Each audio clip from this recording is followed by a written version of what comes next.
Olá! Sejam bem-vindos ao nosso estudo Ouvindo a Voz de Deus. E hoje nós estaremos fazendo a 6ª lição. A câmera faz ela estar ao contrário, mas é a 6ª lição. Vamos então estudar, ok? Nós tivemos uns contratempos e falhamos uns dias aí, mas Deus está conosco. Vamos orar?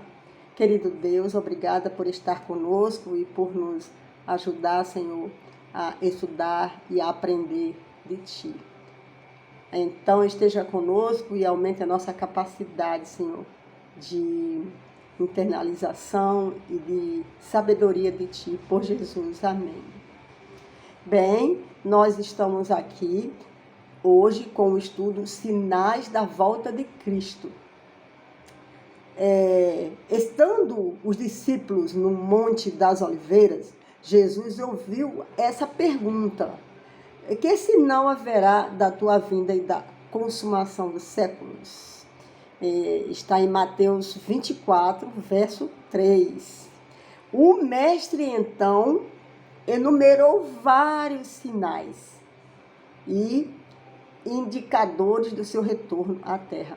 Alguns dos sinais apresentados tiveram cumprimento inicialmente em Jerusalém, lá em Israel, e serviram como maquete ilustrativa dos acontecimentos do fim. Então, outros sinais, porém, estão se cumprindo ao longo, do período de Jesus até hoje, em nossos dias. Quais são esses sinais? Vamos descobrir? A Bíblia nos dá vários sinais e profecias se cumprindo. E agora nós vamos estudar um pouquinho delas, tá bom? Vamos lá. Você crê na Bíblia? Você crê que esse livro aqui é a carta que Deus deixou para nos guiar e para conversarmos com Ele? Para que Ele, na verdade, Ele conversa com a gente através da Bíblia. E nós conversamos com Deus através das orações. Como é importante, a gente ter essa comunhão entre nós e nosso Pai Celestial. Qual a primeira pergunta? Que sinais seriam vistos no mundo social antes da volta de Cristo? Pergunta interessante. E aí, Mateus 24, 6, verso 7, 10, 2 Timóteo 3, de 1 a 4, responde: ouvireis falar de guerras e de rumores, nação contra nação, e haverá fome em vários lugares. Agora eu te pergunto, essa é uma resposta bem clara, certo? Bem clara. E o que nós estamos vendo hoje? Guerra em vários lugares, na Ucrânia, na Rússia, até na África, vários lugares. Eu não vou enumerar porque eu nem fiquei procurando saber sobre isso. É tanta notícia ruim, né? Vamos estudar a Bíblia e vamos mostrar para vocês os pontos importantes. Se você ligar a televisão ou se você ligar a internet, se você se conectar com algumas notícias, você vai saber isso rapidinho, se já não sabe, né? Então, nós estamos, infelizmente, no meio de cumprimentos de profecias, desde o período de Jesus até os dias de hoje. Aí você diz, mas sempre teve guerra, né? Como muita gente fala. Sim, mas não com essa intensidade. Enquanto mais se aproxima do fim, mais intenso vai ficar essa frequência e essas guerras, né? Não só guerra, como violência, fome. E a gente vê que é nação entre nações, né? Que é guerra entre nações. Mas também tem outros sinais que nós vamos que nós vamos conversar aqui com vocês. As predições referentes às pestes, pestes, fomes, terremotos, devem aplicar-se primeiramente ao período de Cristo. Entretanto, Jesus advertiu aos primeiros cristãos que essas coisas eram apenas o princípio de dores e não um sinal de que o mundo se acabaria imediatamente. Esses sinais têm se cumprido ao longo da história, mas ocorrerão com maior intensidade e rapidez antes da volta de Jesus. A segunda questão. Que 3 grandes sinais no mundo natural? Agora o mundo natural. Nós estudamos sobre o mundo social, agora o mundo natural. Que grande sinais no mundo natural indicam a proximidade da volta de Jesus? Mateus 24, versos 6 e 29. Responde, terremoto, escurecimento do sol e da lua, 19/5/1780, século 18. Queda de meteoros em 13/11/1833, século 19. Esses sinais destroem pessoas, flora, indicam que o inimigo de Deus está agindo apressadamente, pois pouco tempo lhe resta. Apocalipse 12:12.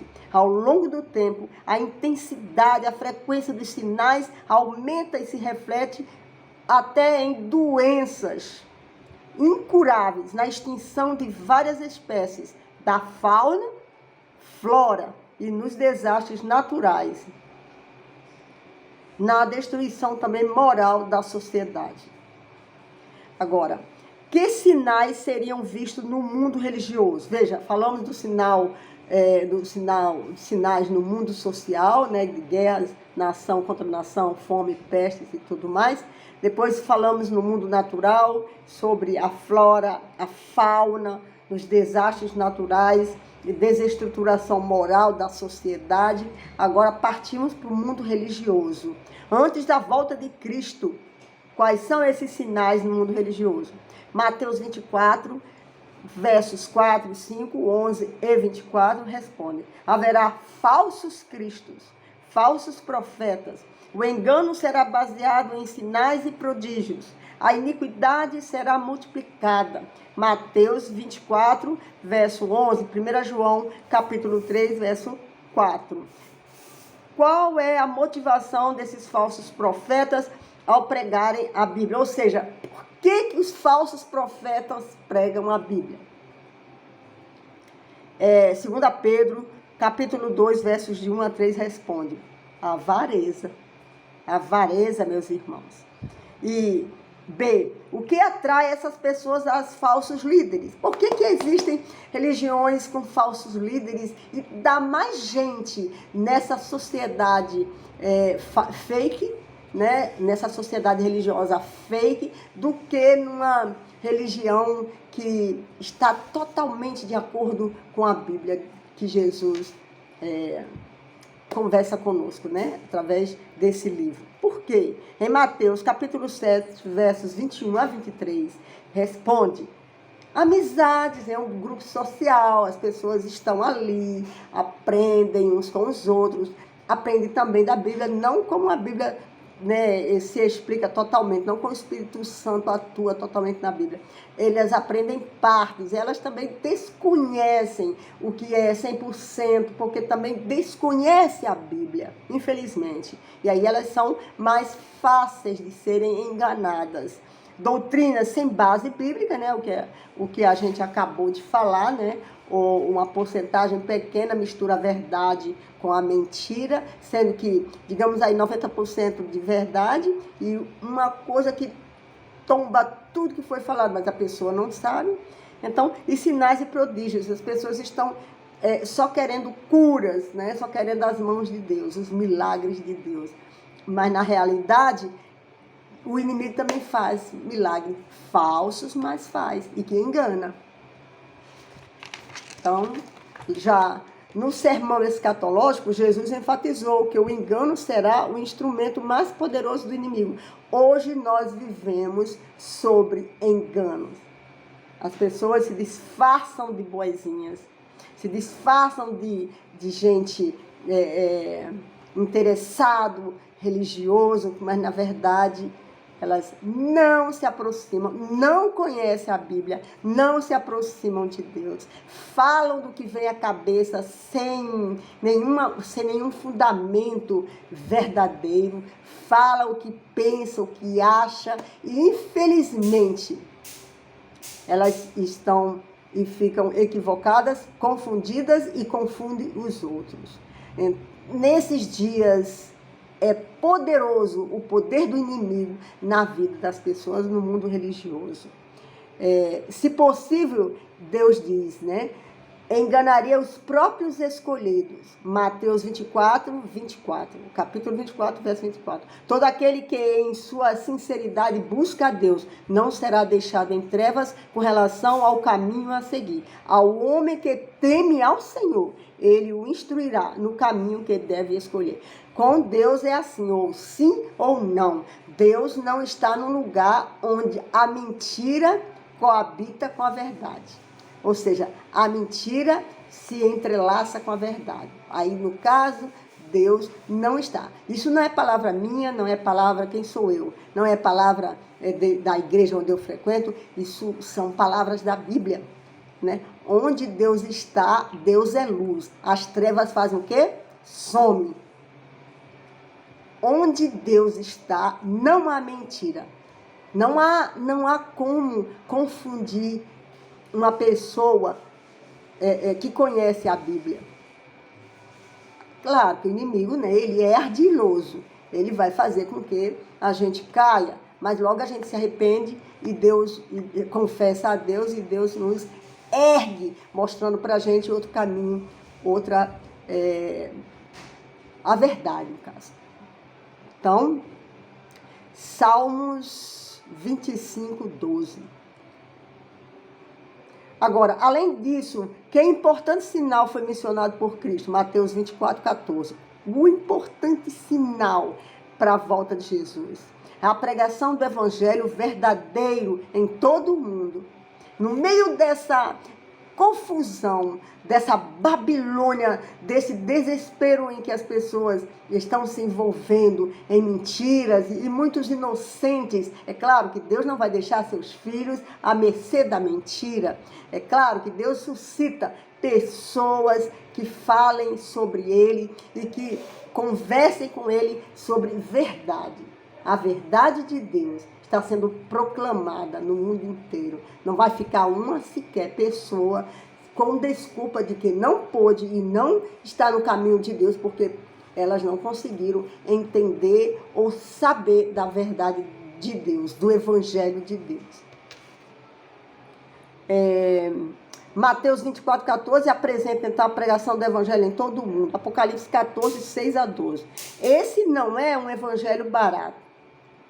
Não é um evangelho barato, baseado na tradição ou nos ensinos humanos, mas é o evangelho eterno, verdadeiro, real, que foi atacado pelo inimigo de Deus ao longo da história. Isso está em Daniel 8, de 11 a 12. Daniel capítulo 8, versos de 11 a 12.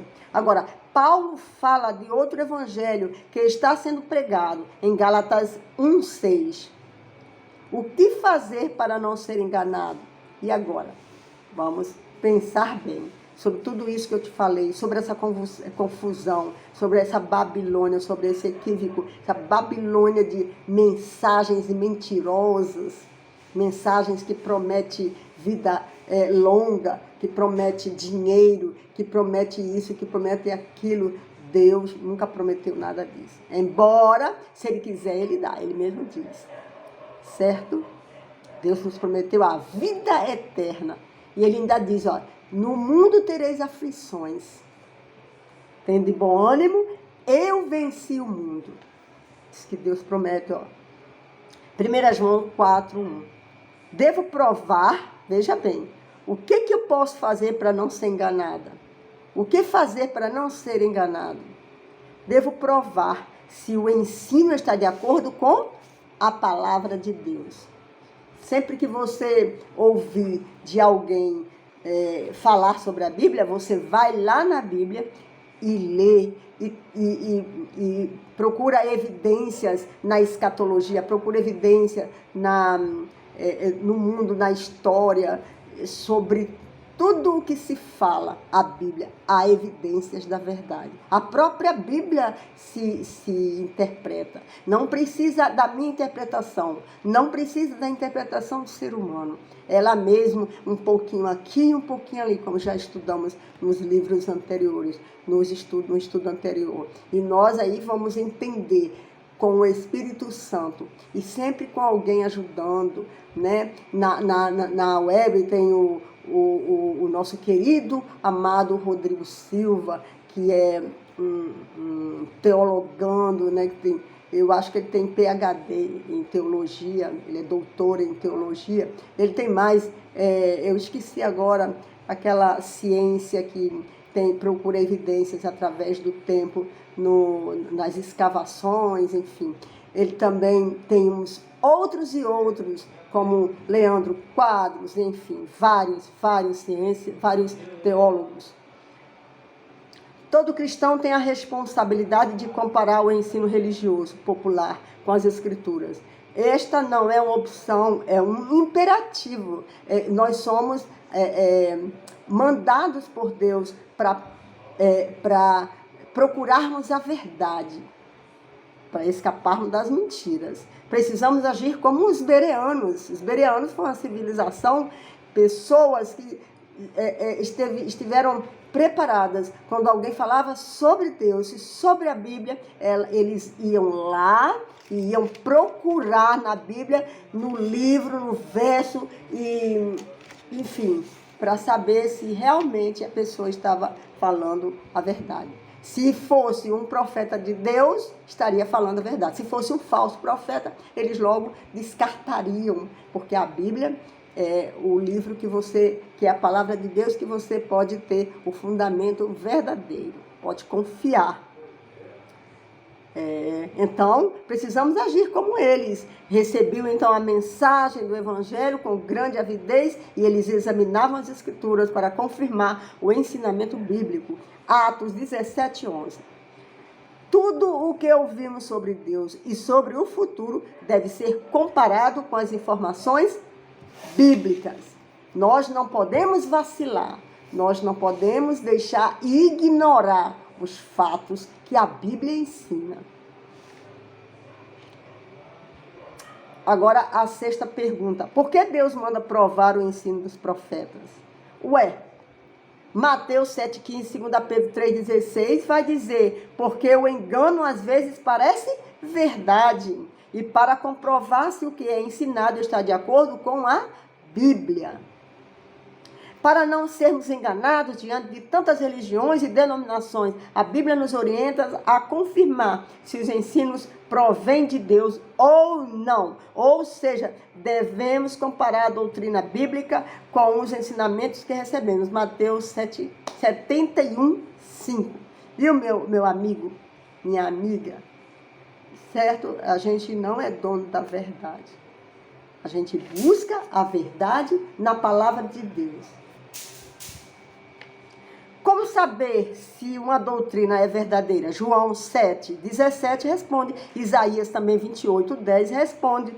Doutrina de acordo com toda a Bíblia, de Gênesis a Apocalipse. São esses 66 livros, tá bom? Uma doutrina bíblica verdadeira é permanente e absoluta. É válida por todas as épocas e se aplica a todas as culturas.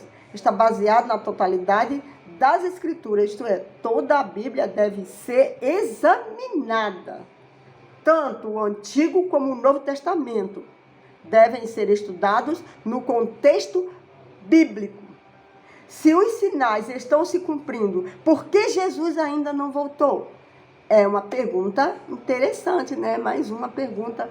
Todas elas são muito inteligentes, mas essa aqui, por que Jesus, né? Os mais antigos, minha avó já dizia, já esperava Jesus, e aí por diante. Minha mãe já esperava Jesus, e eu já sou a terceira geração, né? De adventistas que espera Jesus. Por que Jesus ainda não voltou? 2 Pedro, capítulo 3, verso 9, responde. Jesus está sendo misericordioso. para que ninguém se perca. Olha só o que Deus aparentemente demora, porque tem um propósito, salvar o máximo de pessoas possível. Ele quer que todos tenhamos a chance de arrependimento e que todos alcancemos a vida eterna. Enquanto aguardamos, devemos ser ativos na pregação do Evangelho, viu, meus irmãos?